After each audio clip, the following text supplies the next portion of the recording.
सुप्रभात बच्चों। आज वर्ग 1 के ऑनलाइन क्लास में मैं आप लोगों को हिंदी में पढ़ाऊंगी पाठ 7 मृग छिप गया। यह एक कहानी है जो री की मात्रा से बने शब्दों से बनाई गई है। पिछली कक्षा में हमने क्या पढ़ा था? री की मात्रा और किस प्रकार से री की मात्रा का प्रयोग होता है और उनसे बने शब्दों को हमने देखा था। याद है आप लोगों को री की मात्रा किस तरह से होती है? ये हुआ री और ये हुई री की मात्रा। मैंने व्यंजन वर्णों में आप लोगों को री की मात्रा लगाकर बताया था कि किस तरह से उसका उच्चारण करना है। क में री की मात्रा क्री, और फिर कोई भी और मात्रा देख लीजिए। न में री की मात्रा मृ, प में री की मात्रा प्री। तो इस तरह से व्यंजन वर्ण के नीचे में छोटा सा जो सी होता है, यही होती है हमारी री की मात्रा। ठीक है बच्चों, आप लोग इससे जुड़े शब्दों को पढ़ चुके हैं और गृह कार्य भी आप लोगों ने बना के भेजा है, लेकिन ग्रुप में बहुत कम बच्चे सक्रिय हैं, एक्टिव हैं, वो गृह कार्य बना के नहीं भेज रहे हैं। उन बच्चों को, सारे बच्चों का नाम, रोल नंबर सभी नोट हो रहा है जो बच्चे होमवर्क बना के भेज रहे हैं। जो बच्चे होमवर्क नहीं सेंड कर रहे हैं उनके रिपोर्ट कार्ड पे जो अलग से नोटबुक का नंबर वगैरह मिलता है वो नहीं मिल पाएगा बच्चे। इसीलिए ग्रुप में जितने भी बच्चे हैं सभी होमवर्क बना के सेंड करें। तो आइए अब हम पढ़ते हैं मृग छिप गया। ये कहानी है री की मात्रा से बने शब्दों की।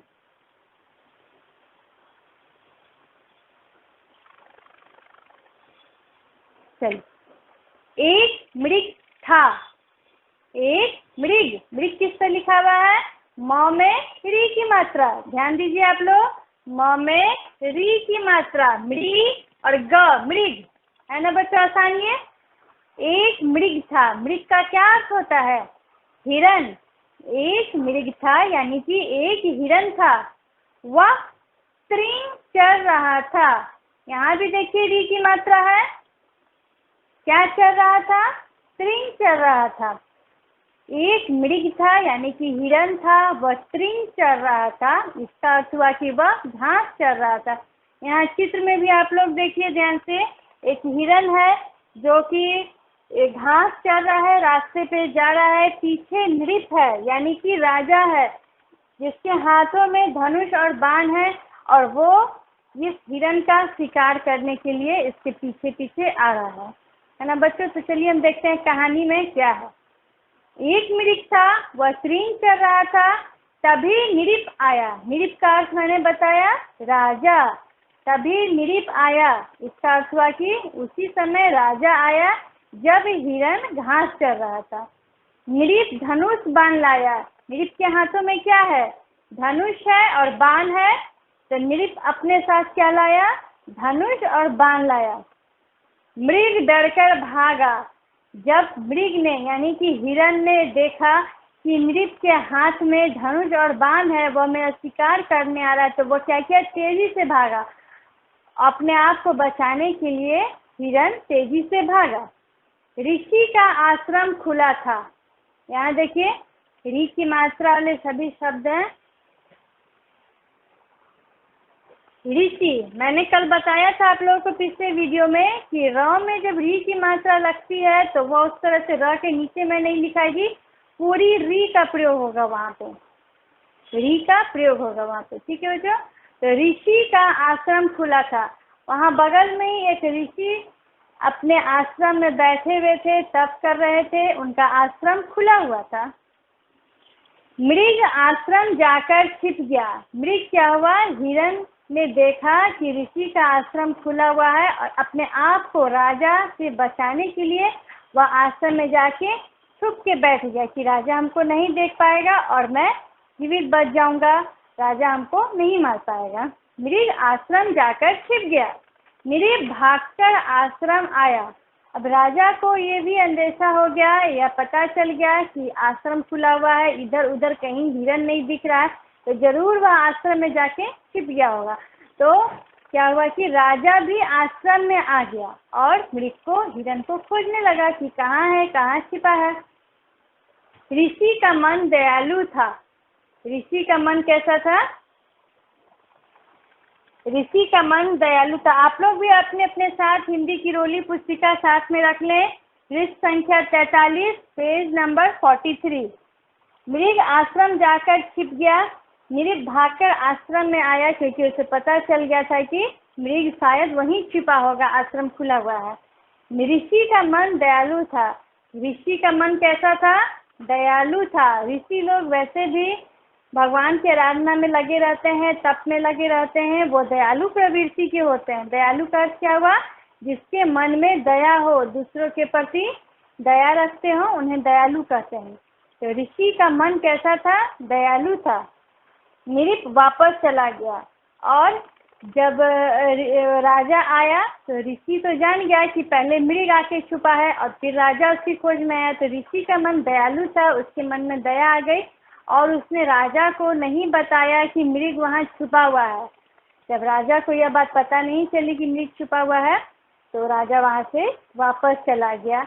वह हिरण का शिकार नहीं कर पाया क्योंकि मृग तो आश्रम में छुपा हुआ था और ऋषि ने बताया ही नहीं कि मृग यहाँ छुपा हुआ है। तो नृप वापस चला गया, राजा वापस चला गया। तो यही हुई री की मात्रा से बनी कहानी जो आप लोगों के पुस्तक में दी हुई है। ये सभी देखिए री की मात्रा है। इस पाठ में कोई भी प्रश्न उत्तर नहीं दिया गया है बच्चों, लेकिन मैं खुद से इस पाठ में से कुछ प्रश्न बना के आप लोगों को गृह कार्य के रूप में भेजूंगी, जो आप लोगों को बनाना है, अच्छे अक्षरों में लिखना है और उसको ग्रुप पे सेंड करना है। इस पाठ से मैं कुछ प्रश्न इस तरह से बना सकती हूँ। मृग क्या कर रहा था? मृग क्या चल रहा था? मृग तृण चल रहा था। और उसके बाद नेक्स्ट क्वेश्चन इस तरह से बन सकता है, जब मृग तृण चल रहा था तो कौन आया? कौन आया था? तो नृप आया था। उसके बाद ये प्रश्न बन सकता है कि मृग छिपकर कहाँ गया? तो मृग छिपकर आश्रम में गया। तो इस तरह से कुछ प्रश्न मैं आप लोगों को इससे बना के दूंगी, या तो खाली स्थान होंगे या फिर प्रश्न उत्तर के रूप में होंगे। तो उसको आप लोग याद कर लीजिएगा बच्चों और लिख भी लीजिएगा। ग्रुप पे होमवर्क जरूर सेंड करना है। अब यहाँ देखिए अभ्यास में आप लोगों को दिया हुआ है पेज नंबर 40 पर, ऊंची आवाज में पढ़ो। यहाँ जो भी कुछ शब्द दिए गए हैं री की मात्रा से या फिर री से शुरू है, इनको जोर से पढ़ना है। ऋतु, ऋषि, ऋषभ, ऋचा, कृषि, घृत, तृण और कृषक। इसको शुद्ध उच्चारण के साथ आप लोग पढ़िएगा। अर्थ तभी सही किसी शब्द का बनेगा जब हम उसका सही सही बोलेंगे, उसका उच्चारण सही करेंगे, तभी वह सही शब्द बन पाएगा और उसका सही अर्थ भी निकल पाएगा। प्रश्न 2 है, पेंसिल फिराकर शब्द पूरे करो। यहाँ कुछ शब्द दे दिए गए हैं बिंदु के आधार पर, ऐसे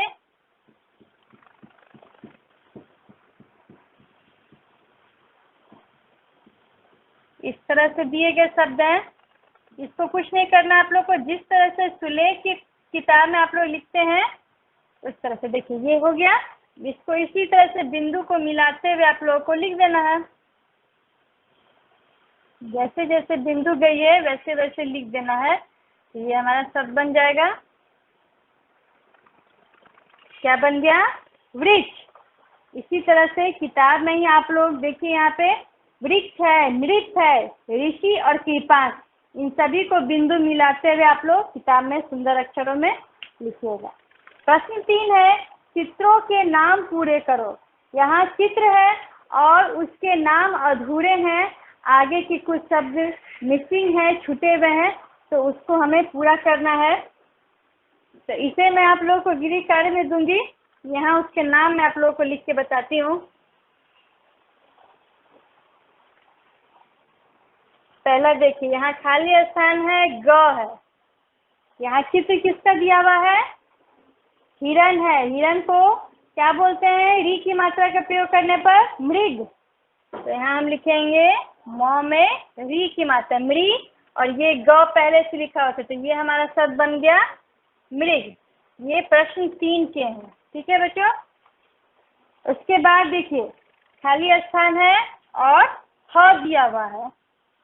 ये चित्र किसका है? गृह। घर का चित्र है, इसको क्या पढ़ेंगे हम लोग? गृह। गृह किस तरह लिखेंगे? ग में री की मात्रा, गृह, ह, गृह। तीसरा है, ये वृक्ष का चित्र है, किसका? वृक्ष का, और अक्षर लिखा हुआ है, यहाँ कुछ मिसिंग है, छूटा हुआ है, तो हम लोग लिखेंगे अक्षर लिखा हुआ है, व में री की मात्रा, वृक्ष। एक और शेष है, ये राजा का चित्र है, राजा को क्या हम लोग लिखेंगे? नृप। प लिखा हुआ है, और यहाँ हम लोग को क्या लिख देना है? निरी। निरी खाली स्थान है। इस तरह से ये शब्द हमारा बन गया नृप। तो ये सभी चित्रों के सामने हम लोग इसके सही नामों को लिख देंगे, मृग, गृह, वृक्ष, वृक्ष और नृप। तो इस तरह से आप लोगों का ये 5-7 री की मात्रा समाप्त हो गई। आप लोग इसको शुद्ध उच्चारण के साथ पाठ को पढ़िएगा, और जो भी मैं गृह कार्य दूंगी आप लोग बनाइएगा बच्चों। ठीक है बच्चों, धन्यवाद।